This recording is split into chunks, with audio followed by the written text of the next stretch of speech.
Farbman from the Wallace Center at Winrock International. Welcome to the National Good Food Network webinar, Talk is Cheap and Efficient, Facilitating Value Chain Development Without Costly New Infrastructure. I'm going to talk as little as possible because I have a terrible cough and there's so much wisdom and experience on this panel that I don't want to take up any time. The Wallace Center is a business unit of Winrock International and is the host of the NGFN webinar series. The Wallace Center has been a leading organization in the movement for a more sustainable and equitable food system for over 25 years. Today, the center supports entrepreneurs and communities as they build a new 21st century food system that is healthier for people, the environment, and the economy. The center serves the growing community of civic, business, and philanthropic organizations involved in building a new good food system in the United States. In particular, we're focused on advancing regional, collaborative efforts around the country to move good food, healthy, green, fair, affordable food beyond the direct marketing realm into larger-scale wholesale channels. The National Good Food Network, or NGFN, is an initiative of the Wallace Center. Structured as a network of networks, it ensures efficient flow of information and innovation from boots-on-the-ground projects to the national level and back down to the grassroots level across the nation. The Wallace Center coordinates and supports the network. Our goals are to work with the growers to ensure that there's an abundant supply of good food to meet the high consumer demand for the product, to collect and disseminate the best models, stories, methods, and outcomes, and to ensure that policymakers are informed about the wonderful successes our network and partners have had so that we can continue to increase support for regional healthy food. You can learn more about our great work on the National Good Food Network website, ngfn.org. And now to introduce our esteemed moderator. Jim Barham is an agricultural economist for USDA's Rural Development Agency. Jim obtained an MA in cultural anthropology and a PhD in interdisciplinary ecology from the University of Florida. Before joining the USDA, Jim worked extensively in the Middle East, Africa, and the Caribbean with a number of nonprofit organizations and government agencies on agricultural development projects targeting smallholder producers. Jim joined USDA in 2007, where his work to improve marketing opportunities for small and mid-sized producers through a combination of research, technical assistance, and grant support. Jim has presented research and published a number of articles on regional food hubs, food value chains, local food distribution, and food service procurement. He is also currently on the management team of USDA's Know Your Farmer, Know Your Food initiative, a USDA-wide effort to support the development of local and regional food systems. Jim. Thank you, Jeff. Appreciate the introduction, and welcome everyone who's here today to learn and dig in deeper on the topic of food value chains. And I just wanted to start by saying that I'm thrilled to be moderating this panel of really quite remarkable people who have been working in the value chain arena for a long time. I myself, as Jeff mentioned, had spent some time overseas doing international development work, and a lot of it actually revolved around this value chain concept. How do we use market-based, asset-based solutions to be able to bring farm product to market? And I think a lot of what our conversation today will be around that. Now, as some of you may know, I've been pretty heavily involved with the Wallace Center and our partners developing and supporting food hubs across the country. And in some ways, we could kind of characterize a lot of the food hubs as developing that hard infrastructure, those warehouses, the bricks and mortar, and the trucks, and the logistics of moving those products. And we clearly see that that need exists to have this type of local food infrastructure, this hard infrastructure in place in order to grow really robust and resilient local and regional food systems. On the other hand, we don't need a food hub in every county, do we? We may not need that many food hubs in every state, depending on what state you're in and how many already are set up and ready to go. In many cases, it's not about that hard infrastructure, but in what I sometimes call the soft infrastructure, the relationship between people who ultimately coordinate supply chains and these local supply chains. And as we know, and as food systems grow, they're getting more and more sophisticated. And they don't necessarily need a new food hub or food distributor. It may mean that we need to be able to connect the dots, link the different supply chain actors together more effectively and efficiently in order to move good food from the farm to the table. So that's really what we're going to be talking a lot today. It's about the soft infrastructure, and ultimately it's about people, those on the ground making this happen. So I like to think of this webinar today as the what, why, and who of food value chains. And we'll start with the what and why of what is a food value chain and why do they matter with our good friend Debbie Trop And then we have 3 fantastic value chain coordinators on the line with us today. They are the who of the food value chain. So without further ado, I'd like to introduce my dear friend and USDA colleague, Deborah Trop. Deborah Trop has been with USDA for over 22 years, working at USDA's Agricultural Marketing Service, during which time she's worn many, many hats, most recently as the branch chief of the Farmers Market and Direct Farm Marketing Research Branch, a position she's occupied for the past 11 years.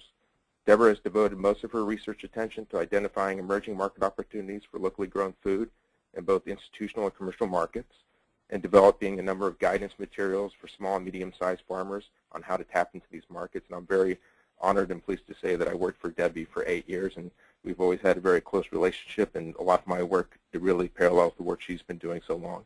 She was also one of the founding members of the Know Your Farm and Know Your Food Task Force, and was an early and pivotal contributor to the department's work on the role of food hubs in advancing local food supply chains.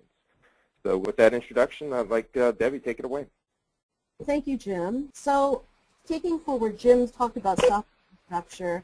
I just wanted to give a brief overview here on why I think the paradigm of agricultural marketing is changing based on the data that we see and anecdotal evidence towards greater cooperation. There are a number of incentives in place where buyers, commercial buyers, are now seeking long-term relationships with suppliers, more than they ever have before. Some of those factors include wanting to see and guarantee steadier pricing over the course of a year, more consistent supply availability, greater quality control with a more discriminating consumer base, more precise inventory management, and rapid responsiveness to shifts in customer demand. So in essence, we can say that in general, long-term supply relationships are starting to take greater precedence over short-term price negotiations. And what that means is we're starting to see both greater coherence in the development of food supply chains and really the move towards value chains, and greater negotiating power on the part of producers. Why is that? Why the evolution? Well, here are a couple of reasons. For one thing, we have the technological capability today that allows superior real-time exchange of data between chain members. We're seeing a change in food retailing. People are no longer just going to their neighborhood supermarket. They're willing to shop at multiple stores. And it's a phenomenon we like to call mass customization. They're going to seek out exactly what they want, and they don't mind the inconvenience of doing it, especially when it comes to highly desirable food items like perishables. Consumers these days are also looking to advance social and environmental goals increasingly when making their food purchasing decisions. All of these factors are contributing to an increase in the presence of value chain relationships in the food system, as opposed to what we saw traditionally, which were much more fragmented, competitive supply chain relationships. So let's talk a bit about what is a food value chain. Here at USDA, we've come up with a working definition. We say it's an innovative business model in which producers and buyers of agricultural products form collaborative partnerships with other supply chain actors, such as processors or input suppliers, to enhance the financial returns through product differentiation. And this differentiation does a couple of things. It both showcases quality attributes of the product, but it also often speaks to how these products help support desirable social and environmental values and conditions. It may on the surface look like that food value chains are very similar to traditional supply chains. However, there are two factors that really make them quite distinct. Number one, the fact that all of the participants in the value chain share a common mission and operational values, and they support the decisions and processes that the value chain is engaged in. And they all have an active role to play, from supplier of raw ingredients all the way to the end buyer. They share responsibility, and they exchange information to allow the system to be more efficient. The other distinguishing characteristic of food value chains that we've seen is it tends to rely heavily and integrate support of external partners, whether they be technical assistance professionals, extension educators, consultants, others that lie in the agricultural industry to benefit all parties. So again, that you have that continuous improvement in the value chain model. The value chain idea is not a new one. It is something that has been championed by Harvard Business School professor Michael Porter. Many articles have appeared in the Harvard Business Review about it, mostly applied to manufacturing. Porter says, within the theory of shared value, businesses intentionally structure their core operations to produce both financial success and social benefit. Now, while traditional value propositions in business would describe how a firm's products and services were superior, what value chains ask is our product also good for our customers? And it incorporates that underlying desire for social improvement. So how do producers benefit from these value chains? Well, in many ways, the value chain arrangement gives suppliers greater negotiating power and influence by enhancing the inherent value of the product through that targeted product differentiation and to the appeals to consumer social consciousness. It provides greater predictability and product consistency to buyers, which they respond to in kind by being a little more open to negotiation on price. And it also gives producers the capacity, again, to respond more quickly to consumer needs using the information that they receive from the end buyer. Suppliers in value chain arrangements are often able to retain a greater share of food dollar expenditures than suppliers in more conventional supply chains. In value chains, buyers and processors share risk with producers, share logistics, provide shared benefits across the chain, and typically producers and ingredient suppliers have greater input into planning and management decisions. In general, we've seen in 2012 figures that farmers retain only 17 cents of each dollar of consumer food expenditure in this country. Work by ERS and ourselves at AMS have shown that in shorter supply chains, local producers could receive up to 7 times the percentage of the price compared to mainstream chains, and that in the case of food hubs in particular, we generally see that they return between 75 to 85% of their wholesale sales revenues to producers. So again, echoing some of the things that Jim started to explain, it's not always about hard infrastructure. In creating successful value chains and food hubs, it's often about the relationships, and that best investment you can make is often in human capital. So how do we do that?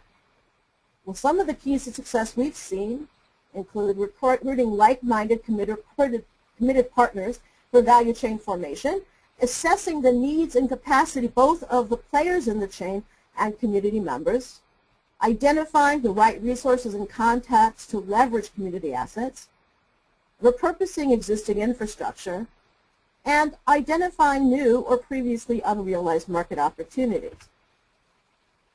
Another is matching the pace of investment with business growth, and we will be having a new publication come out shortly about Tuscarora organic growers that basically shows how they spent their last 30 years trying to carefully match their volume of investment in infrastructure with their need to scale up production. So, given all of this, the need to extract human capital, make sure that we are doing our best to assess and leverage existing assets, how can value chain coordinators make a difference? Well, they serve they serve a variety of roles. One of them is they can serve as matchmaker. They can identify and connect key stakeholders, and this public interest broker role is key to developing many food value chains, because many businesses are stepping outside their normal channels to find new collaborators that are interested, that have skill sets and a capacity that dovetail with the mission of the value chain, and maybe a very different way of doing business than some of these players are accustomed to. A value chain coordinator can be that relationship builder, can do the introductions, can maintain the communication channels, can foster a trusting environment in stakeholder meetings and community conversations. That coordinator can be a technical assistance provider, working with food value chain members to build capacity through education and training in such areas as sustainable production practices, food safety, marketing, branding, and the like. And of course, these are the types of education programs that are often critical in expanding consumer awareness and drawing new customers to these new innovative food products. A coordinator can serve as a policy advocate, raising policy issues and partnering with others to address policies, procurement requirements, any types of restrictions that may exist in the marketplace, and start to come up with ideas for figuring out solutions. The coordinator can also serve as a resource prospector, identifying and pursuing resources, whether they be grants, loans, and other services that can support value chain collaborators as they develop and scale up their enterprise. Finally, value chain coordinators can use these grants and different types of external resources to test out new business models and lower the financial risk of the businesses engaged in value chain activities. And here we have a very quick overview of the different types of financial resources that are being used to finance value chains. And as you will see here, some of them may be more appropriate for startup enterprises, some more appropriate for mature enterprises, and thus engaging individuals who understand and are very good at matching needs to available resources can really provide that catalyzing effect in helping these systems to grow and sustain themselves. And with that, I think I'll turn it over to Jim. All right, thank you very much. And hopefully you can hear me. I know we've had a little issues with people. I think I was going in and out and not talking loud enough, so I will try to talk louder, and excuse me if I start hurting your ears. There was so much information. Thank you, Deborah. And it's hard to digest all of that. And there was a question about whether the slides can be made available, and we can certainly accommodate folks to make sure they get the slide deck, as well as, of course, the recordings are always posted on the Wallace website as well. So that is one way to be able to access that information. And one of the key pieces there that is so important to understand about food value chains is this idea of them being intentionally structured to produce both business success and social benefits. And if there's anything, I want you to kind of walk away with thinking about food value chains within that frame. Now, I was remiss when I said that we only had 3 food value chain coordinators. We actually have 4 that will be on the line, so I don't want to spend any more time babbling, but I will say this. If you have questions now, please go ahead and get them up there. If they pop up, if there's a clarifying question, or if there's some other burning question that you want me to be able to talk to the different presenters about, please go ahead and get it up there. You don't need to wait until the very end for the question and answer to do that. So now I'm going to turn it over to Lauren Quinn. And I have to say that Lauren is just an amazing person and has this niche meat processors assistance network. If you're involved in local meat in any shape or capacity, you need to be involved with this network and all the amazing resources that they can bring to the table. Lauren also produced a report with Iowa State University that just blew my mind about local meat food supply chains. And the idea that we're kind of hammering home that she'll certainly emphasize today was that it isn't always the case. You know, there's always complaints and concerns that there's not enough local meat processing capacity, and there's not enough processing facilities. And certainly that is the case in many parts of the country, but what she found was the overarching constraint and challenge for a lot of these local meat supply chains wasn't about the hard infrastructure, but it was really about the coordination piece. So again, hammering home this piece about food value chains. So let me formally introduce Lauren. Lauren Gwynn is the director of the National Niche Meat Processing Assistance Network, and as an assistant professor at Oregon State University, she is also the associate director of OSU Center for Small Farms and Community Food Systems, and is the Extension Food System Specialist for the College of Agricultural Sciences. Her extension and research focus on policy and regulations, small-scale processing, and distribution marketing within local and regional food systems. She also leads the National Niche Meat Processor Assistant Network. So, Lauren, great to have you. Well, you're welcome, and thanks, Jim. You're making me blush. So I'm really glad to be here and talk about MPAN today, and I really like thinking about MPAN as, and that's what we call Niche Meat Processor Assistance Network, MPAN, it's easier. I really like thinking about us as a value chain facilitator, because I think when I think through the conceptual map that Jim and Debbie have developed and helped us think through, that really does describe a lot of what we do, even though we're working on a national basis. So I was thinking about all of those different roles, and I put this slide together because I really think we do all of these things at MPAN. And actually, I should also have concluded Catalyst and Innovator, because Arian Tabumari, with whom I co-founded MPAN, is actually out there running processing businesses. He's got one in Vermont he's running now, and he's really proving what can work. So we do a lot of work as a relationship builder, not just nationally and conceptually, but also particular business-to-business connections. We do a lot of technical assistance. That's really our core. Resource prospector, just trying to find, and I'll talk about some things, trying to find funding to support the peer connections. And we do some work around policy, trying to find out what are the effective ways to go about policy change, and it's often not what you would think. But that's a different webinar.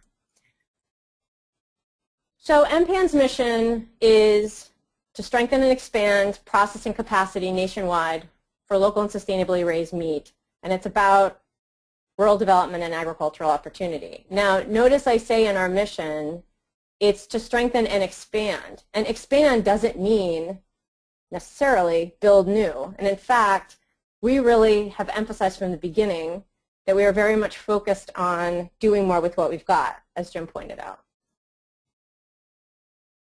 So how we do it, I'll get into some more of this a little bit later, but we basically combine a website, an information hub, with our network, which connects processors and producers and technical assistance folks and others all over the country. We do webinars, we do videos. We've got all this info on the web about business planning and management, tools and policy, and innovative processors and how they do it. We have what I think, and what our participants say is the best discussion list on this topic in the country, and I can brag about it because I hardly ever say anything. I just set it up and watch it go. And we even have international members who learn from these folks here in the U.S. and share information. And then I'm going to get back to later the peer consulting and the innovation and practice piece, but basically these are just other ways that we facilitate trying to bring innovation to the forefront. And I just want to mention, I was thinking about this question of how you fund this work. I mean, MPAN as an organization is basically a university-based nonprofit. We've, from the beginning, been funded by grants from public agencies. The report that Jim mentioned, which I'll talk about in a second, was funded by USDA's Economic Research Service. We've had grants from USDA Rural Development and through the E-Extension Initiative, but also some private foundations who care about this issue and have had people come to them and say, hey, we want to build a new facility. And they say, I think maybe you need some technical assistance to figure out what your problem really is and some solutions that might be more viable. And they value MPAN for that work. So I definitely want to acknowledge that MPAN on our website, and especially in our early days, I mean, one of the original reasons that, I've been involved with small-scale meat and poultry processing for more than a decade now, and one of the original points of MPAN was to get people together, a place and a place to house information and ideas for people who were planning all these small facilities around the country, and I kept running into them and meeting them and finding out that they were reinventing the wheel. So we do have a lot of stuff around plant design and business planning. We wrote that business planning guidebook to try to break it down and make it simple. This guide to plant design came out of Iowa State University, where Arian was a PhD student. So we have those kinds of resources, but from the very beginning we also really have emphasized and developed when necessary useful tools and information to support existing facilities. And when we started with MPAN, Arian was working with a small processor working group out of Iowa State supported by the Leopold Center, and was really trying to say, how do we build these guys' capacity to serve this growing interest in local processing? And so some of the tools that we developed were around order and inventory management, product costing, information about third-party audits, but a lot of times it was translating things that were mostly designed for a large plant environment into how it was working in a smaller plant environment. And so because we've always stressed the need to make better use of existing facilities and the physical and intellectual infrastructure, not just the physical, but the intellectual infrastructure, that soft infrastructure, the experience, the expertise that they represent, we really kept, we kept seeing these quote-unquote feasible facility projects run into trouble. There wasn't enough demand, or there wasn't enough supply of raw materials, or there wasn't enough market. And they looked so good on paper, but then they couldn't get going as far as new facilities. And so we thought a deeper analysis is needed here. And as luck would have it, right about then, USDA Economic Research Service called and said, would you write about innovation in local slaughter? And they asked us about slaughter, but we stepped out and we said, look, what really makes successful processors work? And after looking deeply and really digging in with a set of innovative and successful processors, it really reaffirmed and sort of reframed the idea for us that it was really about commitment. It was really about business commitments between producers and processors, shifting from what we call the relationship of convenience, I'll call you when I need you to process my animals, or yeah, when you call me I might be available or not, but really long-term commitments to pull product through, and also across the supply chain from marketers to pull those products through the supply chain. And really, of course, what we're talking about as business commitments are food value chains, this kind of stuff that AMS has been talking about and other people around the country. So we did a webinar on this a couple years ago with National Good Food Network, where we really talked about our research findings, but just to make it clear, and we say stages here, but these are really two types of commitment. We're basically talking about steady business from farmers or brands, small meat brands, to processors means that processors, that's a commitment, and then processors can commit to delivering this high quality processing and product back to the farmers. And then, if we look, oops, sorry, I went too quickly. If we look at stage, another kinds of commitment, it really was about investment, increased services. It was really, I had a great conversation with Steve Warshire. He may mention this, but he said, we had a technical assistance fund for processors who work with our co-op, and the processor said, I don't need a grant, I just need regular steady business, and then I'll have enough revenue to pay for the expansion that I need, and I've thought about that a lot. So we've also talked a lot about commitment in practice. What are things that people can actually do in order to, I'm just going to run through these here, but in order to actually strengthen these food value chains, these local meat supply chains. And, people will say, oh, well, I want to commit to my processor, but they don't want to commit to me, or, well, it's challenging. It takes a lot of relationship. It takes a lot of time. And these are just some of the examples. I don't really have a lot of time to go into it, but there were these examples of how can you actually modify. I mean, a committed relationship doesn't mean, gosh, I really want to work with you. It's, how are we going to schedule these animals across the whole year so we know that you're going to be full and you can cover your costs? How are we going to make sure, that everything is getting marketed at the end? Where's the finance going to come from? Who are going to be the core tenants for that facility? That kind of thing. So I wanted to talk about just a couple more examples. Oh yeah, communication too, yes. And then I wanted to talk about 3 examples of sort of our value chain facilitation work. I guess I've been talking about that all along, but really I feel like our technical assistance and facilitating peer learning is really the heart of what we do. The listserv, again, is just the best place. I mean, this morning, I probably need to approve a whole bunch of things after I get off this webinar. There's some great traffic this morning solving some problems. Peer consulting, we decided to actually, when people wanted to go beyond the listserv and have some more time helping solve each other's problems, here's an experienced processor over, in Washington State and a getting started processor here in Colorado who's trying to make an expansion or a change in his facility. We put the two of them together and they worked through some things, and as one processor told me, I really trust when I'm talking to a guy who has his name on the door. I mean, somebody who's also in the business who has been through it. And we have raised money to match that. You know, if you want that consulting, you have to pay, but you only have to pay half of it, or we subsidize. And then Innovation in Practice is really a series where we look at different innovative plants and we talk about challenges in a way that, you know, helps people translate that to where they are. So our first one was about finding and keeping employees. How do you train people? How do you keep them? How do you incentivize them within a processing context? And we focused on T&E meats in Virginia. So another example is here in my home state of Oregon, in Central Oregon.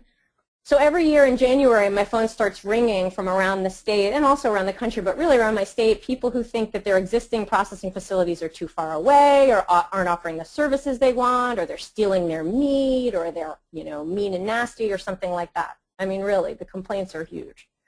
And so this year, last year, it was Central Oregon, and there was this particular push. And they were saying, you know, we need new slaughter capacity. We couldn't get in, of course, because it was really busy in the fall and nobody booked ahead, or not enough people booked ahead. And so they had these challenges. Well, and then a lot of people wanted a mobile unit, and but they're, you know, because they had particular ideas. And I don't want to debate whether mobile or fixed is better. They both fit certain environments and contexts. But the whole point was, here was a place that actually had not one, but two USDA-inspected slaughter and processing facilities in that red circle of Central Oregon and the three-county region. A lot of places would just die to have two facilities. And in addition, it had a small custom-exempt place that did a lot of the very small bulk sales, whole halves, and quarters, and was, you know, doing great work for those folks. And so we, you know, kind of scratched our heads and said, all right, well, what's going on? You know, even with all the capacity, the system was breaking down for a lot of people. So, and they were saying new facilities were needed, but those facilities would never have enough throughput to survive.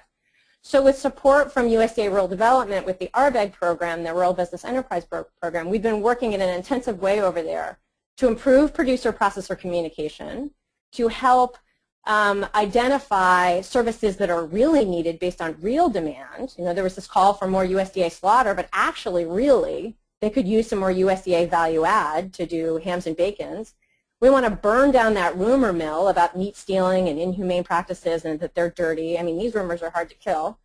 We want to train intermediaries, people who work as agricultural professionals, who are working at nonprofits, who are extension, people who need to know more about these facilities and what they offer so that they're not spreading rumors.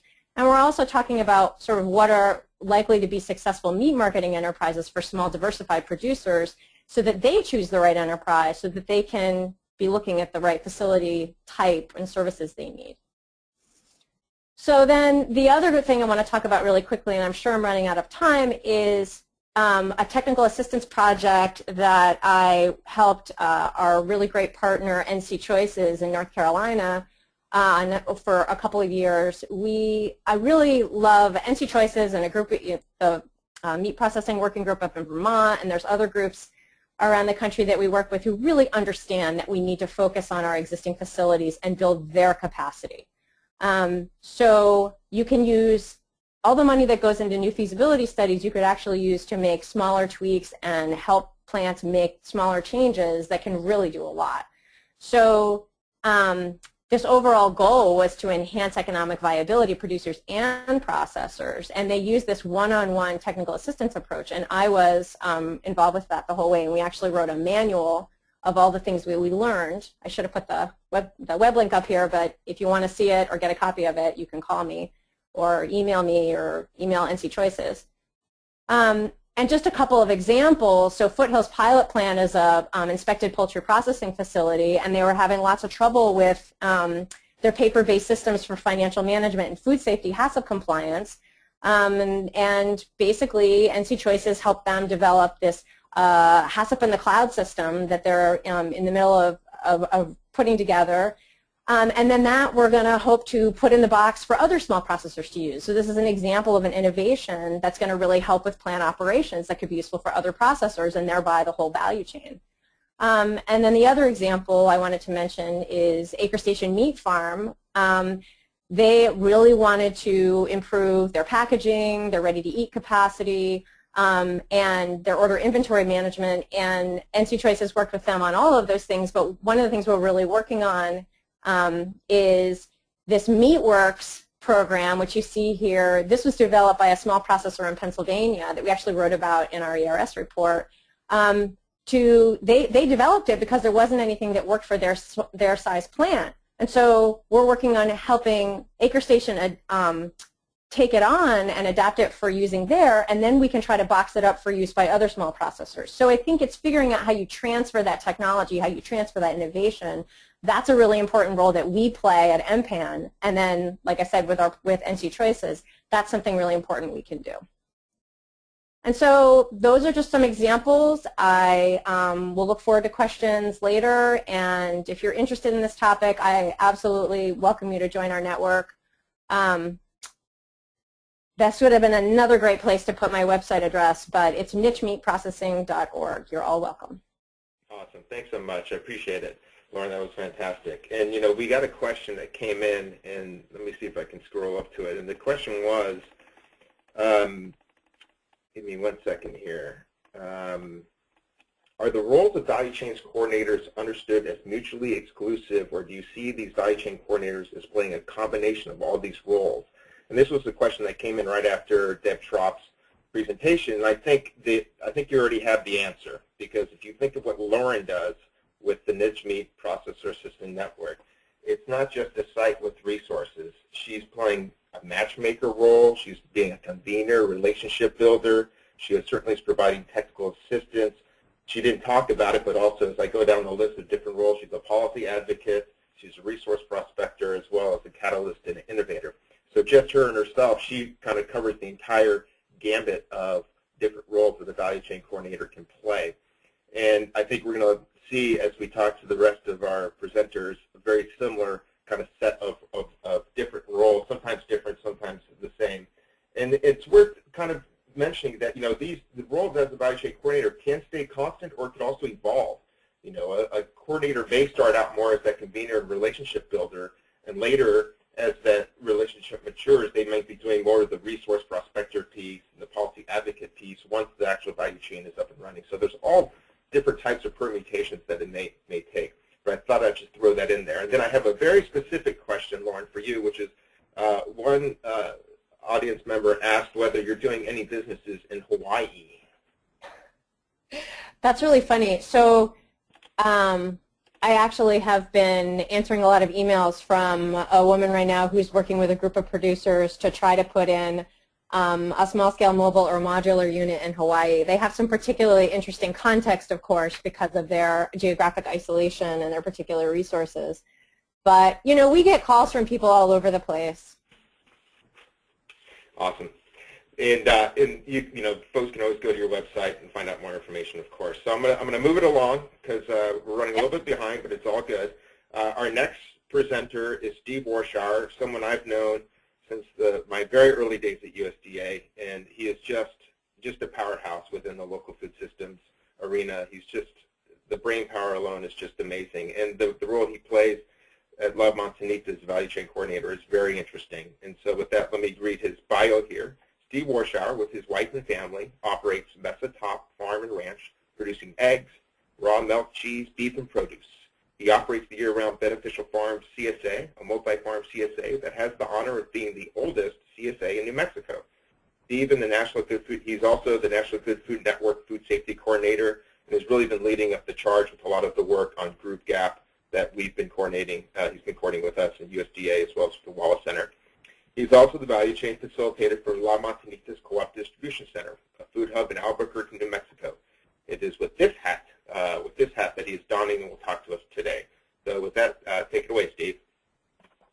So this is, in a way, you might look at this introduction that Jim has given you as a little bit of cheating, because this is supposed to be about value chain facilitation in lieu of new infrastructure, and yet I'm presenting as facilitation within a hub, which is a lot of infrastructure.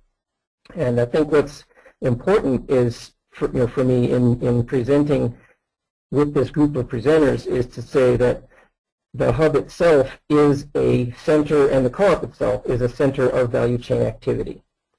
And that as a value chain facilitator, I have the unique opportunity to work in a value chain friendly environment. Almost everyone that works for the Montanita, whether they know it or not, is functioning in a value chain framework or is operating with the kind of cooperative goals in mind that Debbie described in more detail in her preliminary remarks. So let's go right to the slides, if I can make these move. Well, I'm supposed to click. There they go. So Lamont, I went too far. One click too far. There we go. La Montanita Co-op is a retail, consumer-owned retail grocery chain of now 5 stores that's over 30 years old that has had a long-standing commitment to buy local food and to the social and economic benefits associated with commitment to local and regional food system. What happened at La Montanita as it aggressively sought out and sold products from local sources was that the year-over-year analysis showed increased purchases on a percent basis from local sources. So even as the co-op was expanding in dollar volume, it was also expanding in local purchases as a percent of its overall cost of goods. But over the years, that became more and more difficult for the co-op with the direct store delivery from the local providers. And there started to be some questions as being raised among co-op management as to what were the problems that were preventing continued growth of local and regional food enterprises in New Mexico. New Mexico is a difficult geography in which to build distribution because there's sparse population in general, and much of it is centralized in the Rio Grande corridor, and particularly in the Albuquerque area. But the conclusion from looking at in background 2006 and 2007, the conclusion from looking at the challenges of continuing to build local sale rested in 2 areas, that many enterprises that looked successful were suddenly going away, and that there was a real gap in terms of warehousing and distribution, and also logistics and transportation, so that on the one hand we could do real well with sort of urban fringe production, but we couldn't get to the other producing areas around the state who had a lot to offer but wanted access to these more populous markets in Albuquerque and Santa Fe. So back in 2006, we did a pilot project with produce aggregation and realized that it would be very useful. Oops, I advanced that thing. Boy, I don't know how I did that. Better just back away from the keyboard, back away. The decision was made to open a distribution center, not so much because the co-op directly needed it, but because the analysis of the local food system at that time saw that distribution and trucking was a gap. So here's this interesting approach where the co-op is saying, yes, we want to drive more local volume into our stores. We're doing pretty well. We see this gap. We're willing to invest in it. We're willing to invest member capital, member resources. As a successful consumer co-op, there were year-over-year retained earnings that could be deployed to open a distribution center. And at that point, we knew that the distribution center would fulfill some needs for the stores, but that in many ways the stores were fairly well independent. At the time that the distribution center was being imagined, I was asked, I was the person who managed the pilot in 2006, and then I was asked to come online as a staff member at the new warehouse and go get those new products that we're going to need to fill the warehouse. And I said, well, in terms of finding what's out there, that'll be a 2 or 3 day job, and then you won't need me anymore. And the question was, well, why is that? Because there are so many gaps in the system that the new products, the products you're looking for, don't even exist yet. They may be ideas, they may be partially developed businesses, but we have to do a lot more than simply say, here we are, we're open for business, we want to sell your product, and we'll bring a truck.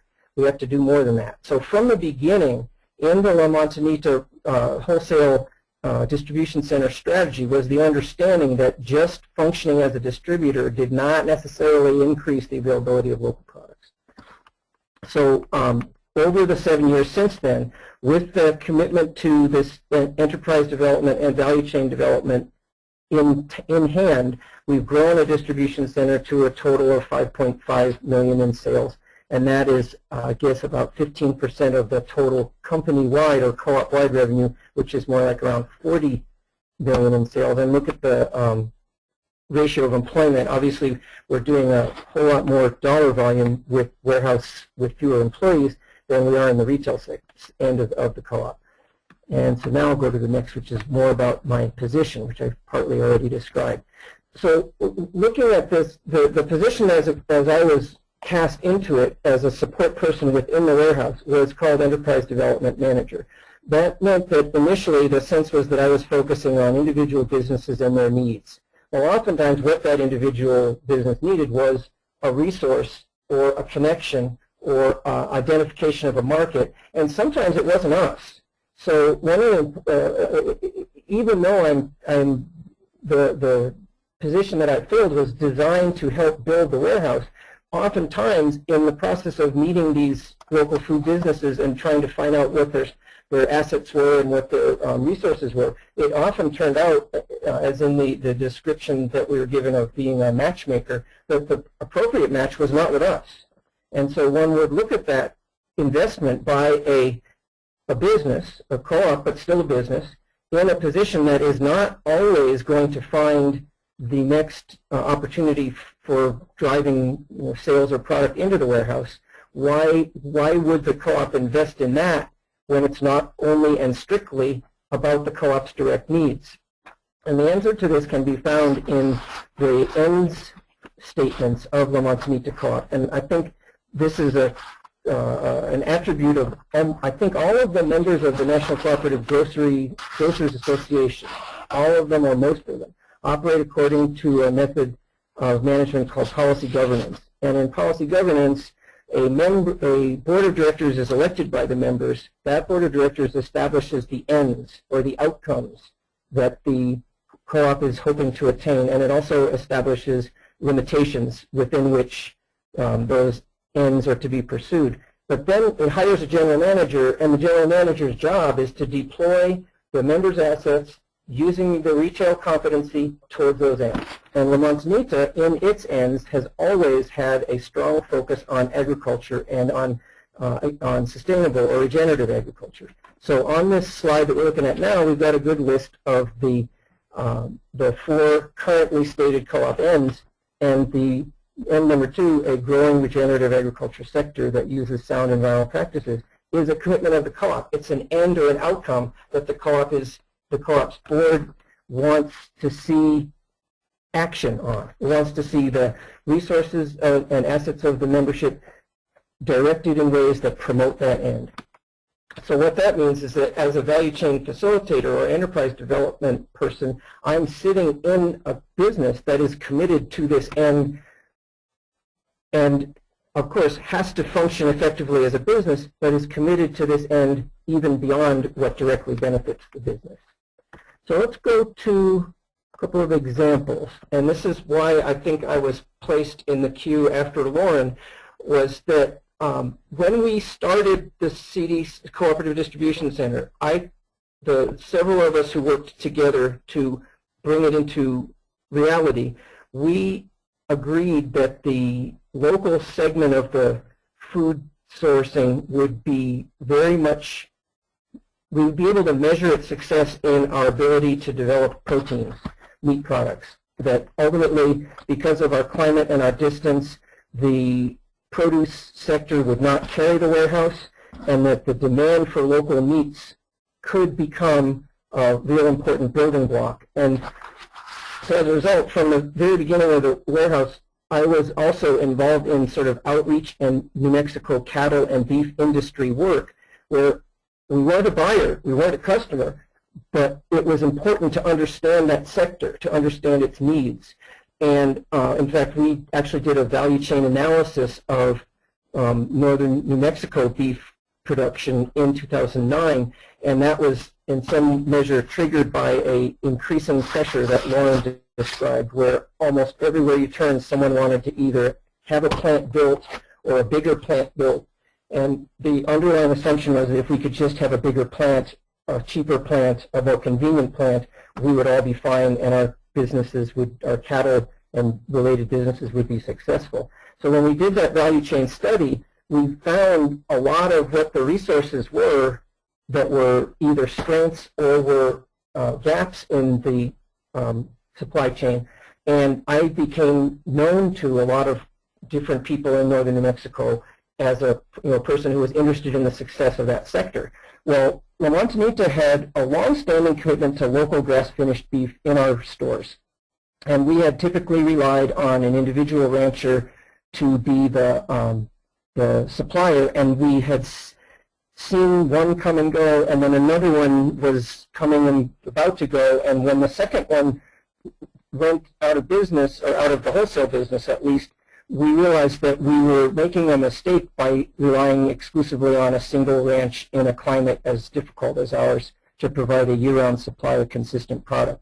And so here's a good example of how the value chain methodology is both understood by La Montanita and is, so to speak, expected to deliver. But when that second ranch went out of our business and couldn't supply us anymore, we learned how essential that product was to our customers. And when we tried to substitute either organic or grass-fed from out of region, we had pushback from members. So I was asked to help find a way to start a value chain that La Montanita would stand as a buyer for. And what happened was I just went back to the contacts I'd made in our value chain study. We were quickly able to find a core producer, and that producer decided that a co-op was the best way to start to build their business. They didn't want all the responsibility on themselves. So La Montanita, by standing as the end buyer in this case, helped this co-op of grass-fed producers begin, helped them launch. We were their advocates when it came to going to the small processor to say, hey, we're going to be here. We'll be here week in and week out. We want to work with your schedule as it exists. We want to make sure that you're always operating as close to capacity as possible. And through a period of several years, we've grown that beef program from average of about 3 head a week to 10 a week. We've been able to strengthen 2 different processors to the point where the second one literally is now, which is the one that Lauren was alluding to in her conversation with me, where we keep going to that processor saying, hey, what do you need? What do you need? And he said, just keep coming every week. That's what I need. But after a couple of years of coming to him every week, we've also added on a swine pork program, and now he's starting to think about building a new plant on the same ground in a few years and phasing out a really old, adequate facility. But with the consistent business that La Montanita has brought in, he's able to see a future that can pay his bills to upgrade the plant. And whereas now he gets by largely, in many ways, on the skill of a particularly competent crew, maybe in the next iteration a better facility will help him as well. So in this example, La Montanita functioned as the end buyer, said to me, as a retailer, we need this product. Go find and make the connections that will eventually lead to us having that product. Well, once the value chain was up and running, my role has been very small. Occasionally something will come up where I can get involved in some helpful way, but for the most part, the value chain was quickly operationalized and is now several years old and growing strong. So the next example I want to move on to, and I've been advised to be quicker, so I'll do my best. These examples will be shorter. I won't take as much time elaborating on them. But in the example of the chili ristor, which is the photo in the upper corner, those are dried chili pods that were in northern New Mexico and all around the state, typically prepared in the fall with dried mature chili and then hung on in your kitchen or at your doorway, and that's where the chili came from for cooking. And it's a beautiful way to keep chili available and fresh. And it's been, most people traveling through New Mexico, many wanted to take them with them. And traditionally, the chili ristor could only be packed with your luggage or shipped in a single pack box. And what happened was that Whole Foods in New Mexico had been trying to sell more and more Ristras, and then the Ristra availability, the Ristra supply became called out in other parts of the region, but trucking was an issue. So in this case, it really wasn't La Montanita's retailers that demanded a product. We could get the product at our stores from any number of vendors. But what we had was a larger buyer with extensive geographic reach that was saying, we really need this product and we need it in a shippable, warehousable form.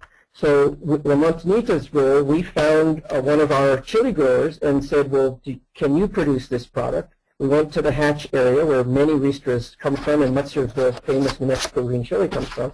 So we built the supply side of the chain, and then we came contact with the delivery side of the chain, which was the Whole Foods distribution centers. But much of the struggle went in figuring out how to manage a product that's not really suitable for shipping. And so we went through several iterations, learned some packaging solutions, learned some ways of handling the product. We tried to extend the season, to where we could sell it for more of the year. But in the end, what we learned was something kind of unexpected, that the best time to sell the Ristra was with the next year's fresh chili crop.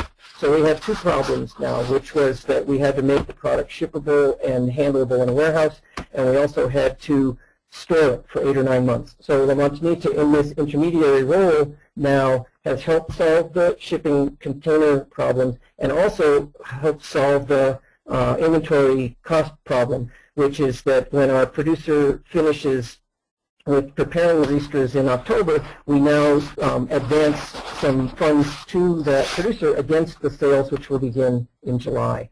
So the result here has been that we now are close, we're able to begin to regrow this market for a product that has a pretty interesting demand profile, piggybacking with our fresh chili sales of a given year with Ristras produced in the previous year. And so my last example is on New Mexico apples. And in New Mexico, we have apple producing areas scattered around the state in some of the more mountainous locales which have river valleys with good water and the right soils and the right climate for making a tasty apple. Well, the typical problem for us in New Mexico has been that the apples crop in any given part of the state, the apple crop rarely is a success multiple years in a row. In fact, usually there'll be a couple of years of freeze and then there'll be a good year. And when that happens, most of our apples are small. And so what's been typically the case is that they left to fall on the ground because there's no retail market for a small apple, or there's a few of them picked and they're used by the roadside, sold by the roadside. And so there's not been an improvement in the apple growing and apple marketing in most of the production areas within the state. Well, this year, one of our producing regions had its episodic bumper crop, and it was a lot of really good product, but typically small. So La Montanita's role in this value chain, we have the relationships with the growers, we have the market for some of the product, but most of the product wasn't suitable for our markets. So La Montanita's role as the intermediary was to provide kind of the glue, to find the partners for the smaller fruit, to make contacts, in this case with hard cider makers and even with a food bank, where we were able to, by supporting a sort of a lower cost approach to grading and shipping, we kept the price of the fruit down, and we also faced the problem of transportation costs over great distance. So by involving the food banks, we were able to get some subsidized transportation costs because we were trying to get a good chunk of that produce into the food bank system at a time of year when they had no fruit. So we ended up in this apple model with, I would say, 7 different stakeholder segments and probably 1.5 or 24 different stakeholders.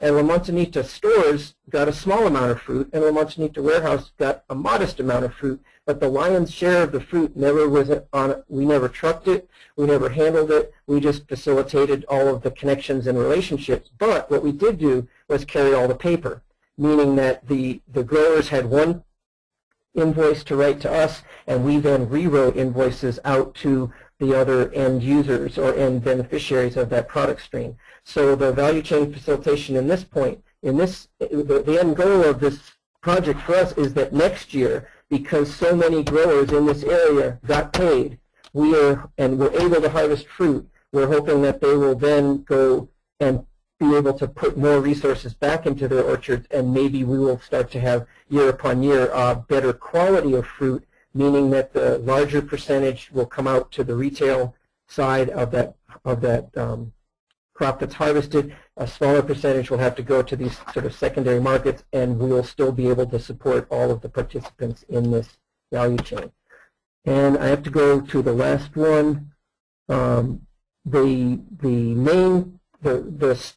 I experience as a value chain facilitator in the hub is that I get to leverage the resources of a strong retail partner. So we have departments that can do things that I need to bring into the value chain work, and oftentimes Vermont stands as the buyer for our retail stores. Sometimes it stands as the buyer in a distribution framework to supply other customers. And then sometimes it's just a process where we are working together for the long haul to try to create relationships and successes that simply benefit the local and regional food systems that we're committed to as a result of our co-op's end statements. I think that's my last slide, so I'm finally passing it back to Jim, and he's really... All right, thanks, Steve. Appreciate it. Absolutely fantastic. We got a lot of questions that came in during your presentation. I'm going to have to hold them until the end so that we give enough time for our other two presenters. But one of the things that I'd like our other two presenters to talk about, and I think they will anyway, so quite a few questions has come in on how you finance these food value chain coordinators. And we know from Steve that it was really, the La Montanita as a food co-op itself, as a retail player, what I would call a chain champion, seeing that how this is going to both benefit the overall food system in their food shed area of New Mexico, but also obviously it would accrue benefits to their retail stores as well. And I know Ann as well as Todd can also talk to this particular point. So without further ado, I'd like to introduce Ann Carlin, another dear friend of mine. She is the Executive Director of Fair Food, which was founded in 2000 to build a sustainable and humane local food economy for the Delaware Valley. Since 2003, she opened in 2003, the Fair Food Farm Stand, which is Philadelphia's first all-local food retail grocery store in the Reading Terminal Market, and is also the Faculty Director of University of Vermont's Food Hub Management Certificate Program, which is currently underway, and we're all very excited about that. She's also a member of Philadelphia's Food Policy Advisory Council, the Penn State Cooperative, and also the Penn State Cooperative Extension Advisory Committee. So with that, it's all yours, Ann. Thanks, Jim. I'm going to begin with some history and context about my organization and then dive into our value chain facilitation work. Fair Food is a nonprofit organization founded by Judy Wicks, who was the owner of the White Dog Cafe from 1983 until she sold the business in 2010. Throughout the 1990s, Judy built a network of producers to supply her cafe, and for years the White Dog was the only farm-to-table restaurant in Philadelphia. And while this distinction made her cafe both popular and profitable, eventually Judy decided that it was more important to build a market for local farmers than to maintain her market niche. Judy and I officially started Fair Food in 2000 with the White Dog Cafe as our model. Fair Food was launched with the purpose of facilitating relationships between Philadelphia chefs and local family farms. So this is what Philadelphia looked like when Fair Food entered the scene in 2000. On the supply side, we had farms, small-scale, rural, and highly diversified. And on the demand side, we have restaurants, high-end, independent, and chef-driven. Not advancing. Okay. Fair Food's work, represented here by the red lines, was to build the market for our farmers with those high-end chef-driven restaurants. And I want to emphasize that in those early years, we were solely focused on demand. We had a core group of producers who had the 4 building blocks for success. They were growing wholesale quantities, selling at roughly wholesale prices, meeting the quality demands of the restaurant, and had the basic sales and distribution logistics figured out. But regardless of your situation, and please forgive me if this sounds preachy, I can't say enough about the importance of maintaining a demand focus as a value chain facilitator. The quality of a producer's product is kind of beside the point if it doesn't fit the market that he or she is selling to. And bringing the wrong product to market, whether it's an issue of price, volume, packaging, or distribution, just doesn't work. And doing so often erodes everyone's credibility. Within about 5 years, we were starting to feel the demand for local outweighing the supply coming into Philadelphia. I also want to mention that by this point, we had launched our farm stand business, which means that we became the demand, and those supply challenges were now our challenges. At this point, Fair Food expanded its scope of work to build supply. We do this in many ways, but most significantly, in 2005, we started offering workshops on selling to the wholesale marketplace, and we took that on the road to rural counties that surround Philadelphia. So this is our work today, and the only point of this slide is to illustrate the complexity of the local food system and how it's grown over the last 15 years. In the beginning, it was small farms and chef-driven restaurants, and now it's a broad range of stakeholders all along the value chain. And so we call this work value chain facilitation. I was asked to give specific examples of Fair Food's value chain work, which I will gladly do. But first, I need to spend like 2 minutes talking about the Fair Food Farm Stand and our annual networking event. So Fair Food launched the Fair Food Farm Stand in 2003, and all the basic info about the business is on the slide. But here's what I want to say about it. People love the farm stand, and on the surface there's a lot to love. Year-round access to a wide variety of local food from a trusted source. But what most people don't see is that the farm stand provides a platform for our value chain work.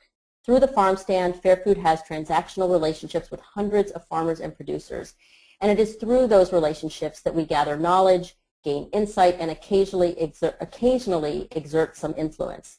We started out as advisors to a values-based supply chain, but once we opened the farm stand, we became part of it. For the past 12 years, Fair Food has been holding an industry-only networking event for buyers and producers. By 2011, Local Grower, Local Buyer had grown to become a major event, and we decided to expand it and include a public component. In 2012, we parlayed the success of LGLB to produce Philly Farm and Food Fest, held at the Pennsylvania Convention Center. And this year's event, which will be April 12th, will include 120 vendors, and we anticipate about 4,000 attendees.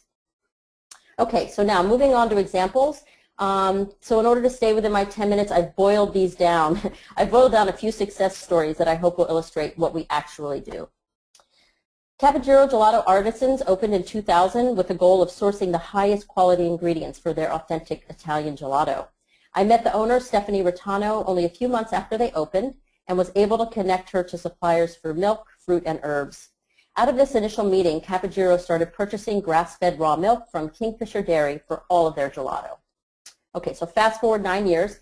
In 2011, Fair Food started purchasing milk and value-added products for our farm stand from Wholesome Dairy Farms.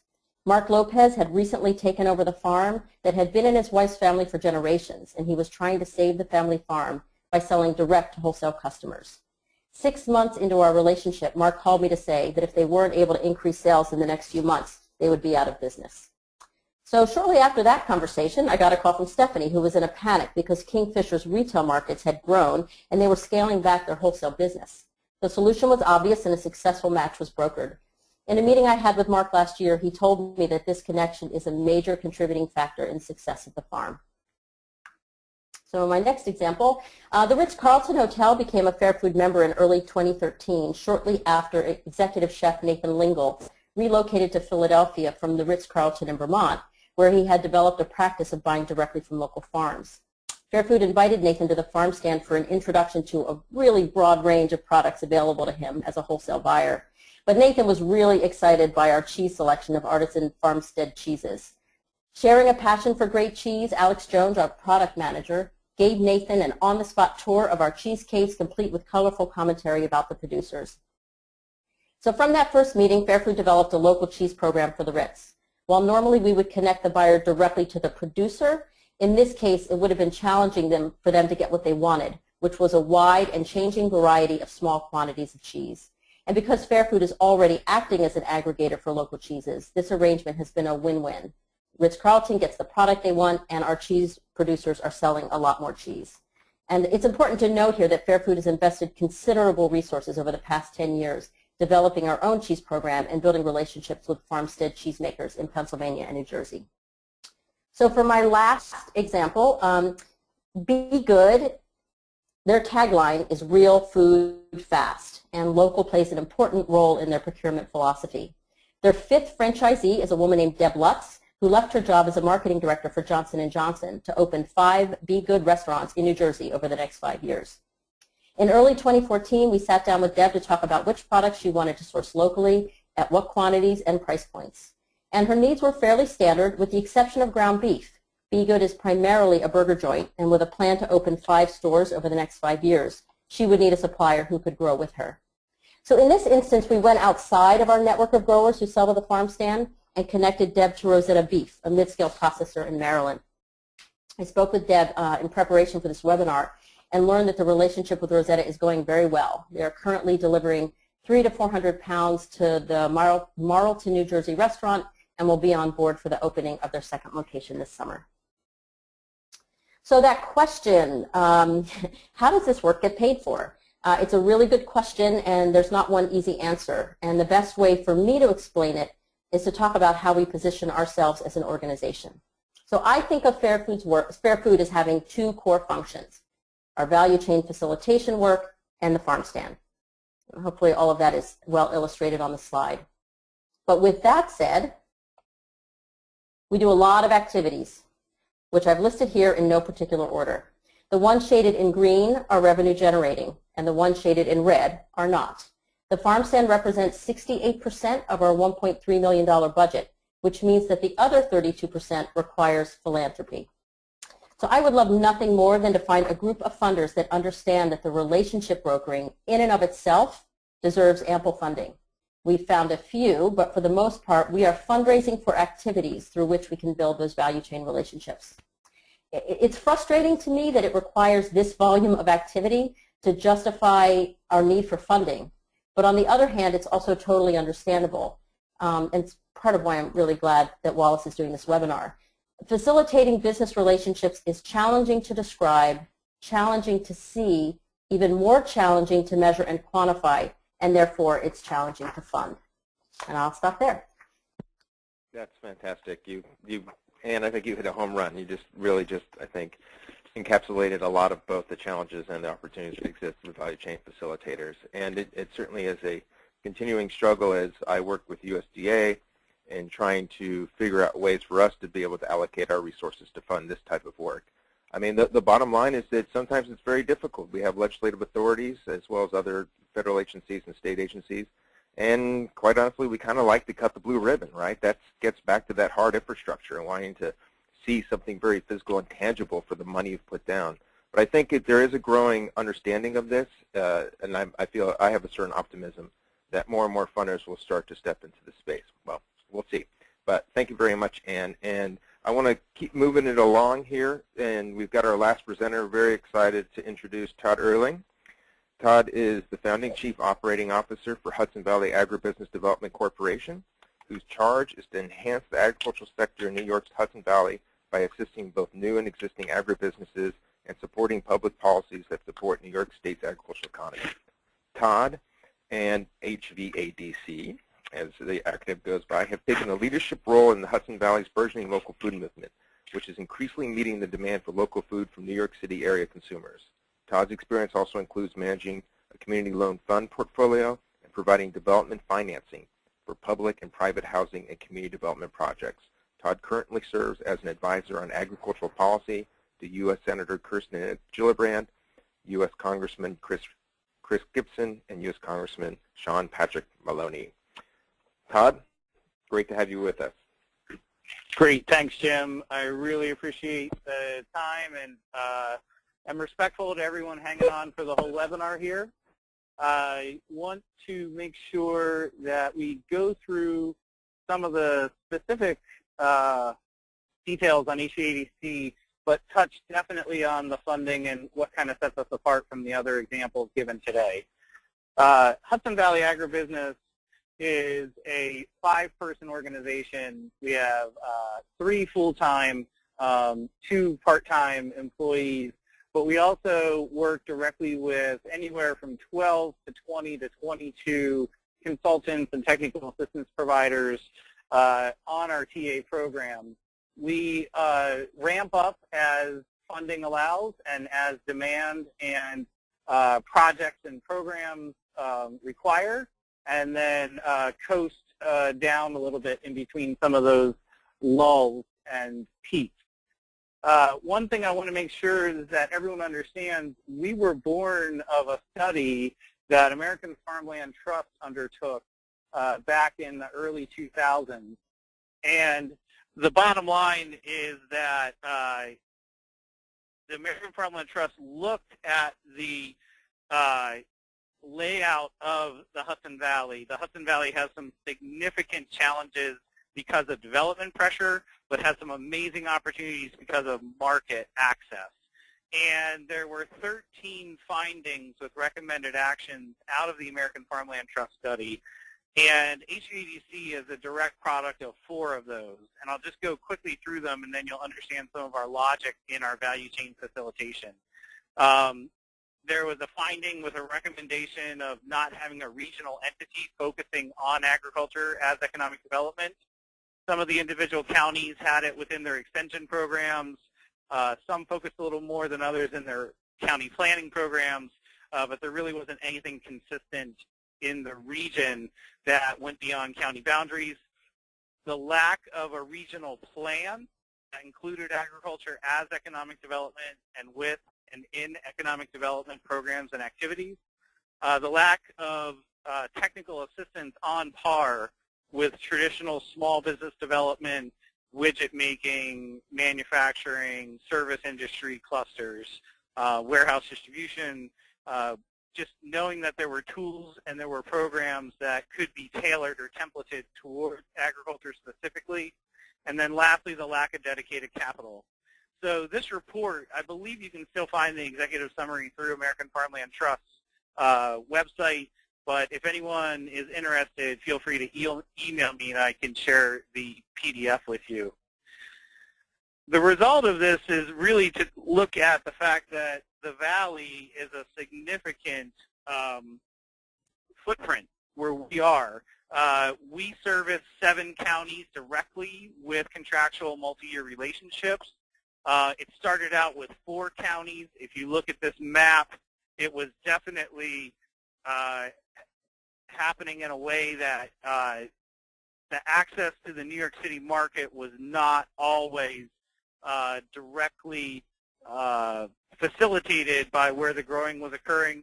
And if you look at HVADC now, we service from Washington County all the way down through Dutchess and Orange County. But I wanted just everyone to get an idea that this is a very active area for agriculture, and the footprint rivals some of the states in the Northeast. We want to make sure that you also recognize that we have significant market needs. And playing up on Ann Carlin's comments about not losing sight of demand, the Hudson Valley sits smack dab in the middle of about 60 million mouths. If you look within about a 6-hour driving radius of the Hudson Valley, some significant Northeast metro market areas, which also, can be a blessing in disguise. It moves a lot of the food out of the valley, but it can also provide some premium prices for our growers. And that leads to the technical assistance that HVADC works on. We provide technical assistance as a value chain facilitator.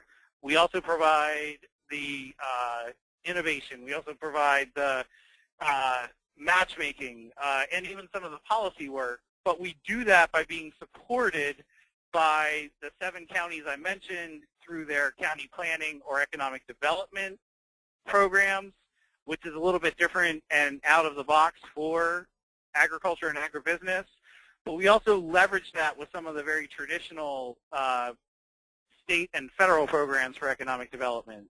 So if you look at this slide, you can see, yes, we do get 7 counties with multiple year funding, but then we leverage that towards very specific funding for our technical assistance and projects themselves. Small Business Administration and federally, the U.S. Department of Commerce EDA, Economic Development Administration funds, are what I want to point out here.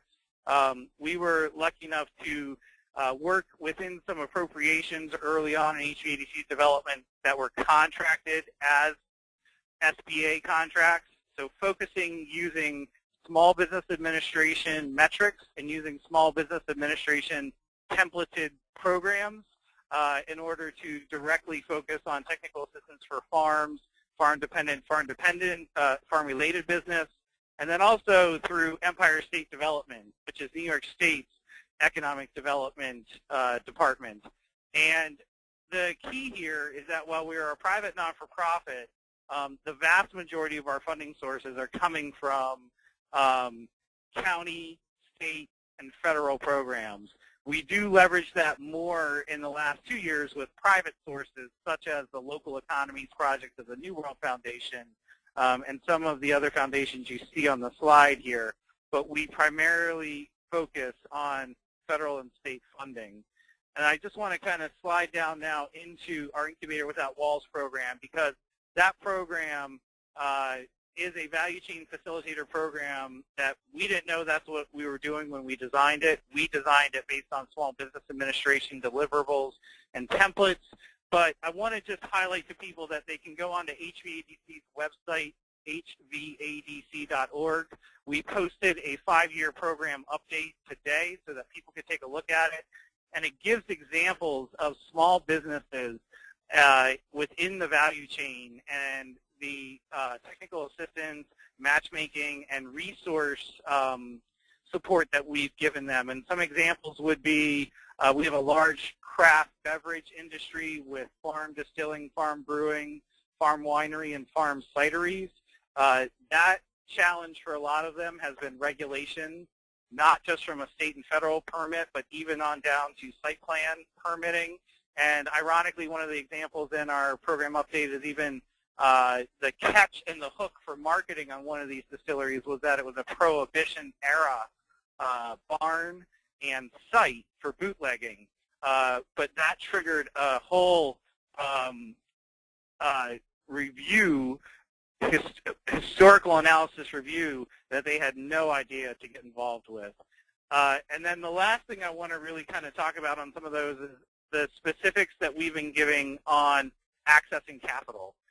We have very successfully worked with community development programs, TDFIs, local loan funds, but lately we've had the fortunate position, being close to New York City, to have PRI, program-related investment, SRI investment, and even some of the more aggressive Kickstarter and other alternative funding programs work for our Incubator Without Walls clients. And that's primarily happened because of the groundwork we did on business planning, feasibility studies, and laying out what they can do with the money they're seeking. 2 individual projects that some people have heard me speak about before, but I think follows up with what Steve and some of our other presenters said, is that the hubs themselves become value chain facilitators, but it took a value chain facilitator like us to enable the hubs to occur. Farm-to-table co-packers, a regional co-packer that is an adaptive reuse of a former commissary and a factory, so using existing infrastructure that had been mothballed. And now it started out where we were helping them with resource and technical assistance, both financial but also permit and planning. And along with that, we ended up helping them connect with new farms, new markets. And the bottom line on this was that all of that success has built farm-to-table co-packers becoming a value chain coordinator. And they are now opening up new markets for the farmers they created relationships with. And an example this year has been with the Chartwells and Compass Group Institutional Foods Program. Farm-to-table co-packers is piloting with 13 universities in the Hudson Valley and Connecticut River Valley in getting over 250,000 pounds, 250,000 pounds of locally grown product into those schools. And then the last thing I wanted to focus on was Hudson Valley Harvest. Hudson Valley Harvest, again, has actually been an adaptive reuse of an existing facility, but this is a group of people that came together and are transparently representing individual farms on their labels, but aggregating it for the farmer and paying the farmer for the product up front. And it has turned into not just IQF vegetables, but also meat and fresh product throughout the year.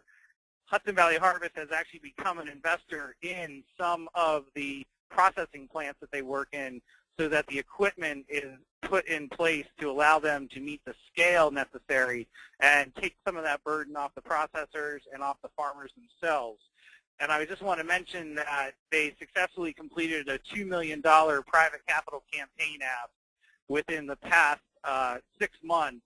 And a lot of that was based on some of the things that we did very early on with them to give them a firm footing. And RSF, we're working with them right now in finalizing some of that capital coming into the Hudson Valley in this project.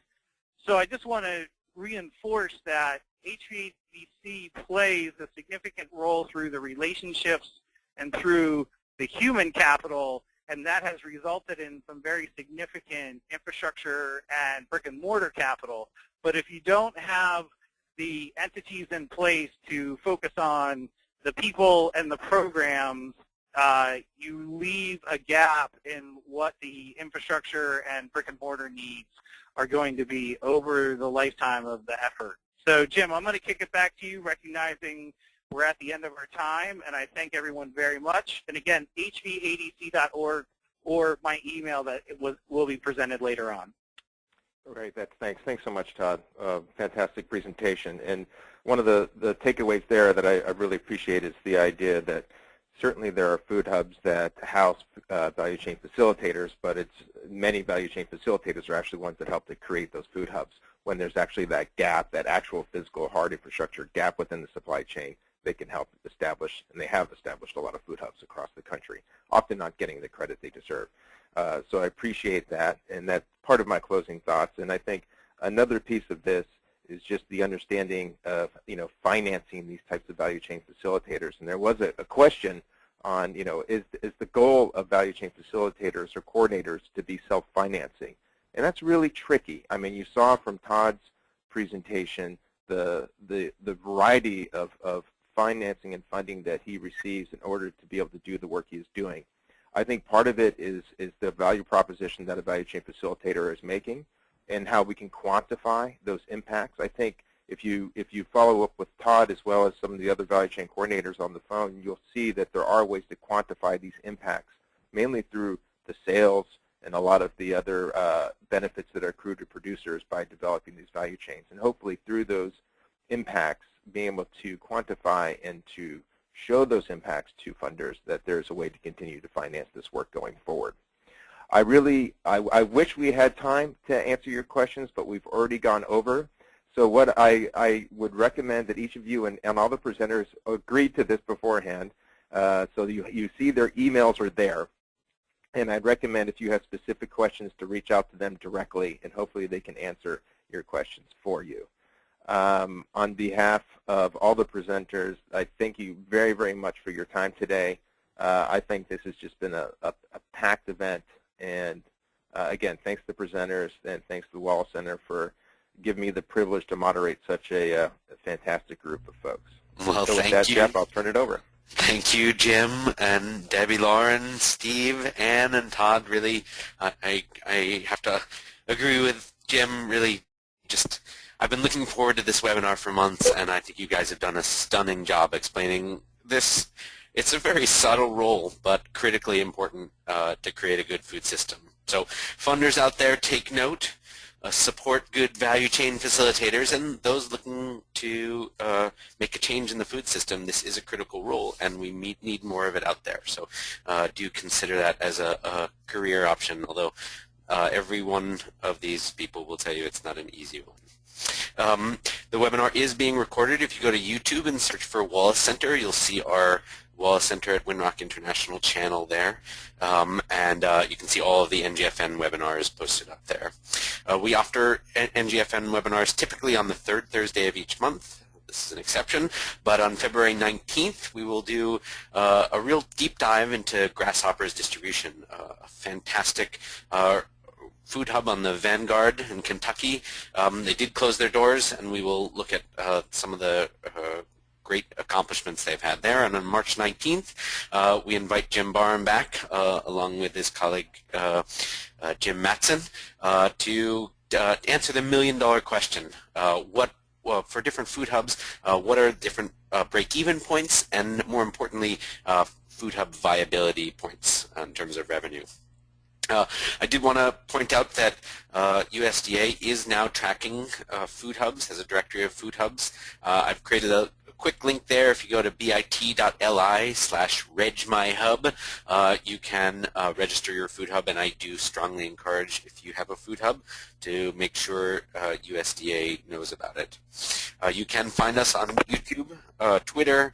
Our website is ngfn.org, and we are on Facebook. Come like us. You can search for Wallace Center at Windrock International.